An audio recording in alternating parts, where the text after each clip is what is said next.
On behalf of the Gambian leader, Mamadou Diallo, Grts. The Chief Executive Officer and Protect Ghana Foundation, Nana Tenibua Boateng, on Wednesday called on the Vice President and Women's Affairs Minister, Her Excellency Ajah Dr. Isatunjai Saidi. The Protect Ghana CEO shared some of the topics discussed with the Vice President with the State House Press Corps. Opportunities in developing entrepreneurship and enterprise development in Gambia using the Protect Ghana experience. And what's this experience about? Well, it is an experience that centers around developing entrepreneurship based on competencies of successful entrepreneurs worldwide. Yeah, and this is a program that is franchised from UNTAD that we've run in 35 countries. Protect Ghana has replicated this in 12 other African countries.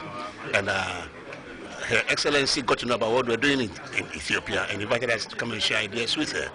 And having shared ideas with her, probably Gambia may adopt that, and it will help Gambia also to replicate it. So what was the Vice President's response to this call? Oh, the Vice President really is excited about the program. And it is most likely beyond the scoping mission we're going to conduct for the government of Ethiopia, UNDP, will be invited to do a project document that will lead to the installation of the project in Gambia. The Protect Ghana Foundation CEO there after a closed-door meeting with Ajah Dr. Isatunjai Saidi. Soon after that meeting, the Vice President and Women's Affairs Minister received the new Food and Agriculture representative at State House. The FAO rep later told reporters discussions between her and Ajah Dr. Isatunjai Saidi revolved around the United Nations Agency's country program framework.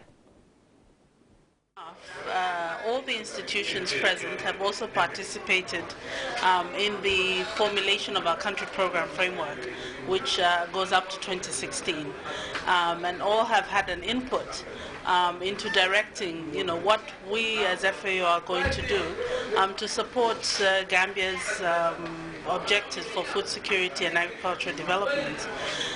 So we hope to get visits and further consultations with all the organizations that were present. Some we have already met in the last few weeks, and certainly the consultations that we have had with all of these different agencies will continue in the next few weeks and in the next few months. I mean, that's why we're here. Our job as FAO is to support each of these institutions. So we see this as a continuation, really, of a journey that we've been together on for a number of years. So through your discussions, women have particularly existed throughout your discussions. What was that for? I beg your pardon? Through your discussions, women in the sector have surfaced a lot. So yes, so what was that for? Look, women play such an important role in various levels for food security. At the level of production, we all know what an important role women play in production, whether it be rice, whether it be horticulture, whether it be livestock. Women have such a critical role to play, as well as in food processing, in food marketing, in nutrition, all along the agricultural value chain.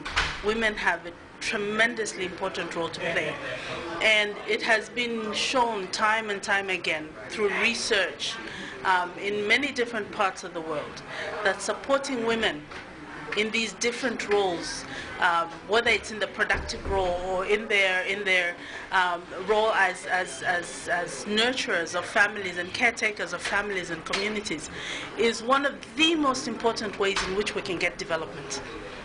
So, FAO doing their part on focusing on women is just playing into that. It's just accepting, really, that this is one of the best ways in which we can get concrete development results, is through supporting women. The new FAO resident representative after a meeting with the Vice President. 18 years ago, on December 18, 1995 to be exact, Gambia Radio and Television Services started sending test signals. Although a relative newcomer, GRTS has established itself as a force to be reckoned with in the fast-evolving and competitive industry, producing and airing a broad range of educative and informative programs of reputable standards. Babuka Senghor looks back on the past 18 years and he now reports. Began beaming its first images to the outer world when the rap sensation Spawn Africans were the darling of the Gambia's imagined pop culture.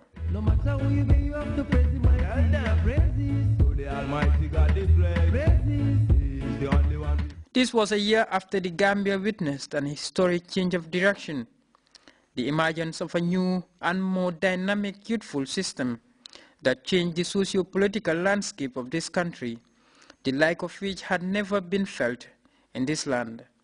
It was once a dream, a lofty and idyllic dream for some, but no sooner had the first signs of the project emerged, there was no stopping this country expressing its newfound air of optimism towards the realization of its collective development strides.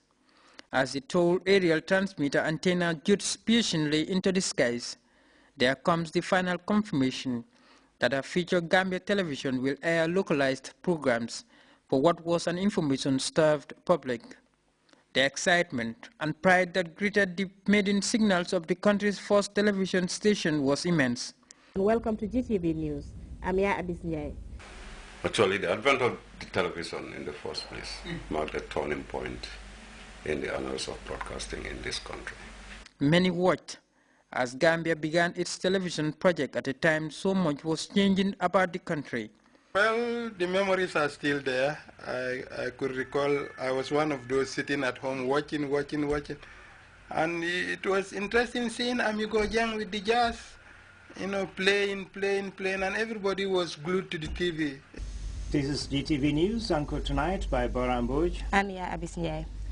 The pioneer faces and voices of this television were a concoction of experienced broadcasters, production experts, and engineers from the old Radio Gambia film unit, and for the engineers, those nurtured and trained by Gamtel. This core group of highly trained individuals, many of whom now hold key positions in various departments at GRTS, laid the foundation and at times literally helped babysit what was a delicate project at its infancy. It is a long time coming, and Abdi Toure, who began his decades-long love affair with television broadcasting back in the old film unit days, now directs proceedings elsewhere, becoming the institution's newest Deputy Director General in mid-2013. It was a novelty in those days to have a television of your own, the first time in the history of the country. And it came, you know, just the second year of the July 22nd revolution, when the government of the day thought it very prudent to establish a national television. And it was never a mistake.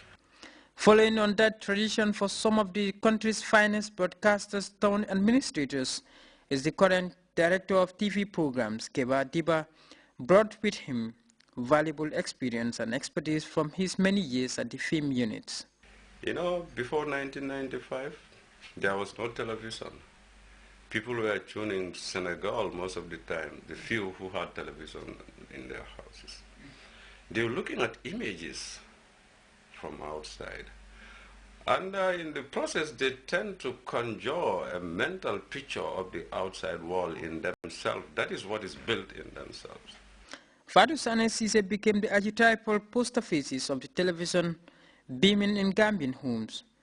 She mixes appealing presentation talents with her enduring programming skills for more than a decade now. No wonder she now manages the programs department as senior manager television programs. You know, when we talk about TV in general, we're looking at images. Radio is different. That's the audio. But television is all about images.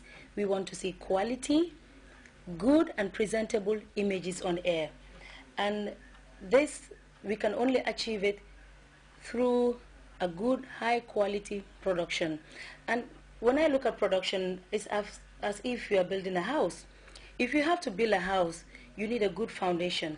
You need cement, you need rods, you need so many things to build a solid and firm house. So with television production, you need finance. This is our biggest challenge. For Grts News, this is Babukar Senghor. Well, a good chunk of viewers in the Gambia